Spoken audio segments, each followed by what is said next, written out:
tous, ravi de vous retrouver pour ce Morning Echo du lundi 14 juin 2021. La photo du jour, eh bien, c'est les membres du G7 qui se sont réunis dans le sud-ouest de l'Angleterre ce week-end. Prenons une position assez forte contre la Chine, notamment sur le plan économique et des droits de l'homme, et voulant arriver à l'objectif de 1 milliard de vaccins. Cet objectif n'a pas été atteint puisque 613 millions de vaccins anti-Covid ont été promis. Tout ceci dans un contexte, vous voyez, où les bourses ont encore été plutôt orientées à la hausse, en particulier en Europe vendredi, mais c'est le cas aussi aux États-Unis. Vous voyez, où le SP500 eh bien, a franchi un nouveau record en clôture. Alors quand le montre, c'est le graphique le plus intéressant, le graphique en haut à droite, eh bien les flux sur les actions sont au plus haut depuis 2010. On est pratiquement donc revenu à un maximum avec des taux d'intérêt qui restent extrêmement bas et contrôlés, puisque notamment le taux 10 ans américain est revenu en dessous de 1,50%, favorisant toujours donc le marché des actions. Troisième semaine consécutive de hausse sur les marchés américains, quatrième même si l'on regarde les marchés européens, avec un CAC 40, c'est le graphique en bas à droite qui a donc franchi la barre des 6600 points en clôture vendredi. Et quand on regarde aussi au niveau de la typologie des investisseurs, on se rend compte que notamment sur le marché français, il y a 2 fois plus d'investisseurs individuels, et ce en 18 mois. Donc pour le moment, la hausse de la bourse eh bien, suscite de plus en plus l'attractivité, y compris des petits porteurs. Alors, autre point aussi, maintenant sur les crypto-monnaies, parce que c'est toujours un sujet intéressant. Alors, pour ce qui concerne donc le Bitcoin, pas mal d'informations. D'abord, eh bien, Tesla est revenu un peu sur son opposition à la crypto-monnaie, disant que si, eh bien, finalement, le mining est plus écologique, plus favorable à l'environnement, eh bien, Tesla reprendra ses transactions en Bitcoin. Et puis, il a vendu 10% donc de sa trésorerie en Bitcoin, démontrant là aussi que finalement la crypto-monnaie est assez liquide. Et vous voyez que au total, eh bien, le Bitcoin tutoie de nouveau les 40 000 $. Alors il y a encore énormément de déclarations pour et contre cette crypto-monnaie en particulier, mais vous voyez qu'on est plutôt dans une phase de stabilisation avant les rapports de régulation qui sont attendus pour l'été, notamment de la part eh bien, des autorités monétaires américaines. Alors, autre point aussi intéressant relayé dans la presse financière, eh bien, est-ce que ce serait la bonne pour les valeurs bancaires européennes? Certains analystes y croient. Vous voyez que là, c'est 2 graphiques intéressants. D'abord, au point de vue relatif, eh bien, c'est la courbe à gauche. Vous voyez que les valeurs bancaires sont encore beaucoup moins chères que l'ensemble des valeurs européennes.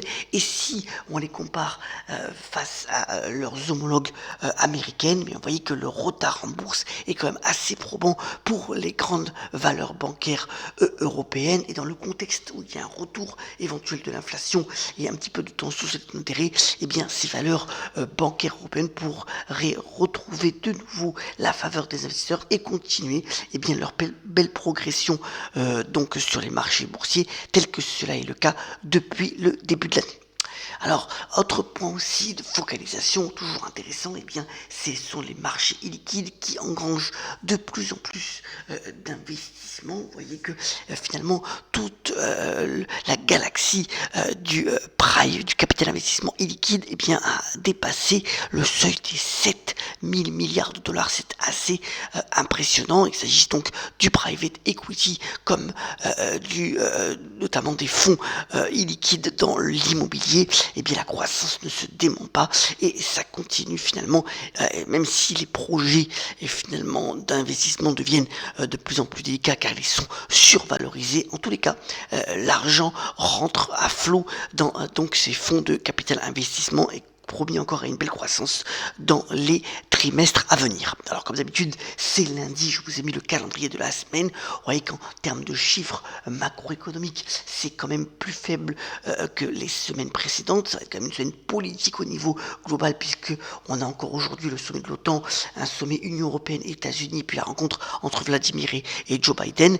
Au niveau monétaire des marchés, 2 points à retenir. D'abord, eh bien, la réunion de la Fed ce mercredi avec une intervention de son président, donc Jérôme Powell. Pas de grands changements attendus pour l'autorité monétaire américaine. Et puis vendredi, ce sera l'expiration des options et des contrats à terme au niveau donc trimestriel, ce qu'on appelle la journée des 4 sorcières. On y reviendra bien entendu. Alors, l'actualité des entreprises marquée cette fois-ci par des commentaires plutôt encore favorables aux grandes tech américaines, notamment sur Facebook, le Financial Times qui en fait son relais, disant que même si la base de croissance des abonnés aux différents groupes, sous-compagnies de Facebook, sont donc le réseau social Facebook, Instagram ou WhatsApp, eh bien, peut diminuer.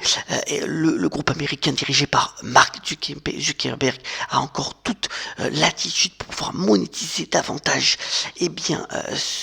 son socle d'abonnés avec des services payants, et donc que la croissance de ces bénéfices pourrait encore battre le consensus dans les trimestres à venir. Pour ce qui est de Microsoft, eh bien là, vous savez que le géant de Redmond fonce notamment sur les jeux vidéo en s'appuyant sur sa technologie cloud, qui a vu finalement tout son renouveau et sa stratégie d'entreprise basée sur le cloud. Et bien même sur les jeux vidéo, ça va marcher très fort, et Satya Nadella, donc son patron, a encore de fortes ambitions dans les jeux vidéo, pouvant donc créer un nouveau relais de croissance assez significatif là aussi dans les années à venir. Donc encore un commentaire assez favorable sur Microsoft, notamment dans le Wall Street Journal ce matin.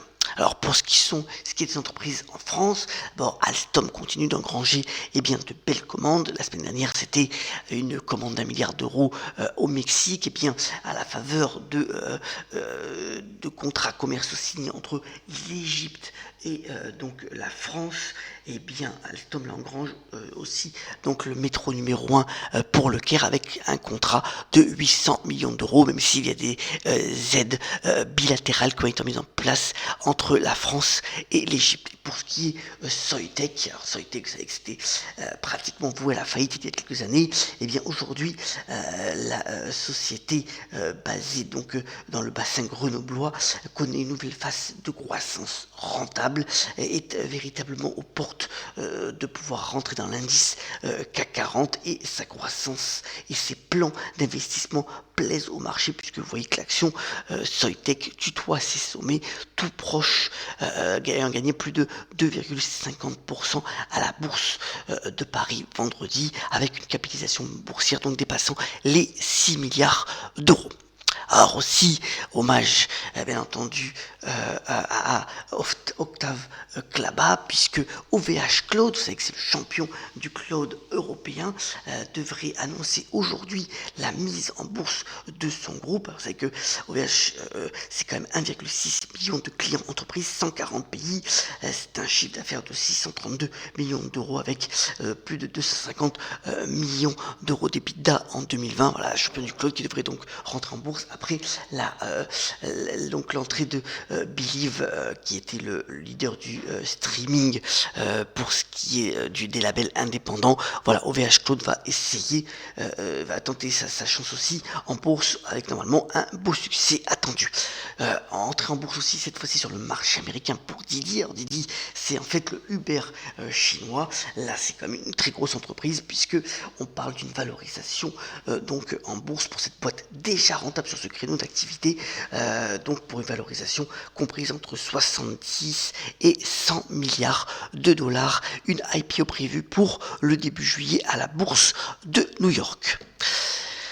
On peut bien s'incliner devant la force mentale de Djokovic qui remporte donc son 19e Grand Chelem. Il est maintenant qu'à un trophée de Federer et Nadal, mais surtout il a réalisé 48 heures assez magiques pour remporter donc Roland Garros, l'international de France, changeant son jeu. Il était quand même mené 2-7-1 face au grec Tsitsipas, mais il a complètement changé son jeu.